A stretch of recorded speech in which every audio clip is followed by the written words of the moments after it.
گل حسن کرامتی صاحب نے بھی اس کو زیادہ فوکس کیا رتو کوٹ کو ماضی کے حوالے سے کہ یہ جی ایک زمانے بندرگاہ بھی رہا.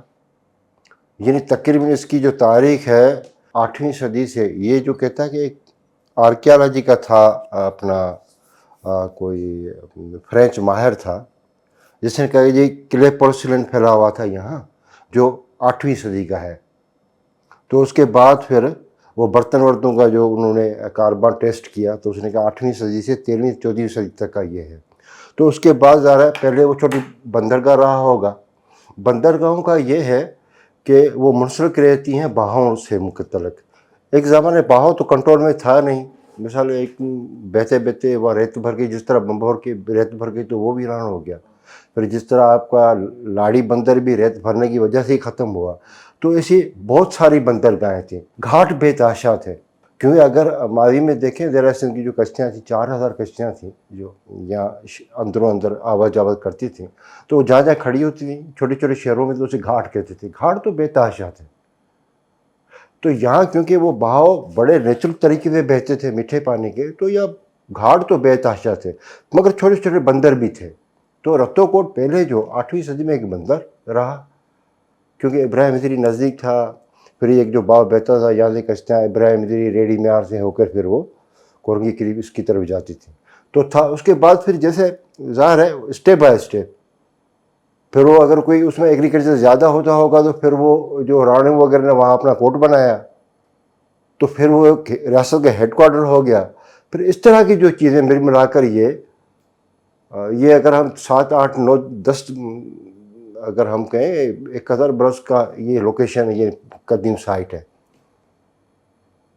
تو آخری جو ہمیں ملتی ہے رانو کرچن ارجن کے قتل سے کہ جی رات کے وقت وہ دوستوں کے ساتھ وہاں آیا تھا، کیونکہ ان کو کروڑوں کے دور میں یہ ہو گیا تھا کہ جی آپ کو انہوں نے مار دینا ہے کبھی بھی. تو وہ چھپتا پھرتا تھا کیونکہ اسٹیٹ تھی، چھپتا پھرتا تھا. تو پھر یہ رات کو سویا ہوا تھا، اس کے دوست بھی سوئے ہوئے تھے. تو پھر انہوں نے آ کر آ کر وہاں ان کو قتل کر دیا. ریاست کا حصہ تھا اس کا، بالکل ان کی جو رانوں کی ریاست تھی یا جس کو یہ تھا، تو وہ کیونکہ ککرالوں سے شمال کی طرف تھی نا، تو ککرال جاتی پر آپ اگر کھڑے ہوں گے تو آپ کو یہ رتو کوٹ یہاں اس طرف نظر آئے گا، تو وہ شمال کی طرف تھی. مگر کیونکہ وہ بہت بات کی تھی، وہ بہت پہلے کی تھی، تو اہمیت وہ پہلے والوں کو مل گئی کہ جی یہ اتنی قدامت کا ہے. کیونکہ وہ جو فورٹ ہے وہ تو کلوڑا دور کا کنسٹرکشن ہے اس کی، رتو کوٹ والی. تو وہ اس کو اہمیت اس لیے نہیں دی گی رپورٹ میں کیونکہ وہ نیا لگا ہوگا، پوٹری پرانی لگی ہوگی. تو ایک آرکیالوجی والے کے لیے وہ اہم چیز ہے کہ جی یہ 8ویں صدی کی ہے، یہ 13ویں کی ہے، کیونکہ یہ 17 میں تو پھر یہ ہوا کیا. پھر یہاں جو ایک اور تھی کہ برچ قبیلے پر انہوں نے کرمچیوں نے حملہ کیا تھا، وہ بھی اسی کوٹ میں کہ اس دن 102 جوڑوں کی شادی تھی. اب فوک میں آ جائے گا کہ جی وہ اب دیکھیں ہمیں جو لوک ادب ہے وہ ہماری تمناؤں کی تخلیق ہے. جب ہم لوک ادب کی بات کرتے ہیں، فوک کی بات کرتے ہیں، تو میں بھی کہ ایک چیز کو ظلم کو ظاہر کرنے کے لیے کہ جی یہ بڑے ظالم تھے کلمتی جو بلوچ تھے، وہ ان مقامی لوگوں پر اس نے حملہ کیا. اس دن اس رات 100 جوڑوں کی شادیاں تھیں. میں بھی 10 جوڑوں کی شادیاں ہوں، میں بھی ایک ہی شادی ہو، مگر فوک یہ ہے کہ وہ آپ کو چیزیں بڑھا دیتا ہے امپیکٹ ڈالنے کے لیے، کیونکہ وہ مقامی لوگوں کا ہے، وہ اس حساب سے سوچتے وہ کہانیاں بناتے. تو مجھے نہیں پتا کہ وہ 101 جوڑوں کی شادی تھی یا ایک جوڑے کی شادی تھی، مگر کچھ نہ کچھ تو ضرور ہوا ہوگا.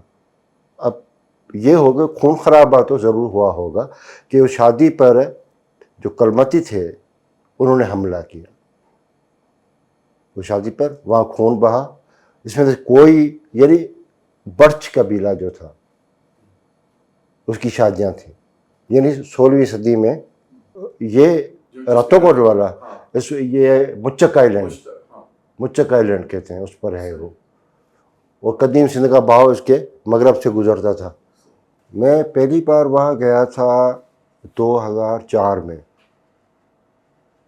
4 میں، اور میں سردیوں کے موسم میں گیا تھا.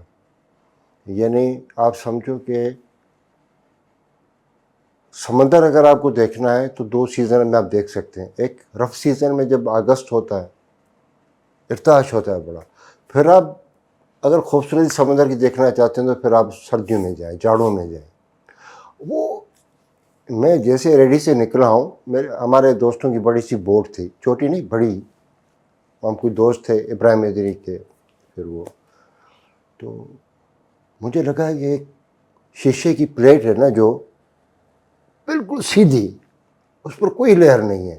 جاڑوں میں سمندر پر کوئی لہر نہیں ہوتی، اور آپ کو وہاں برہمنی کائٹس اٹھتی نظر آتی ہیں. پھر مینگروز کے، یعنی یوٹوپیا کا ایک منظر جو بالکل تصور کر سکتے ہیں نا. تو ہماری کشتی جا رہی ہے اور پھر اچانک اس طرح سے پھر وہ مینگروز کے جنگل، پھر وہاں سے مڑے تو پھر دوسرے جنگل، پھر پانی اتنا خاموش اور پرندوں کی آوازیں.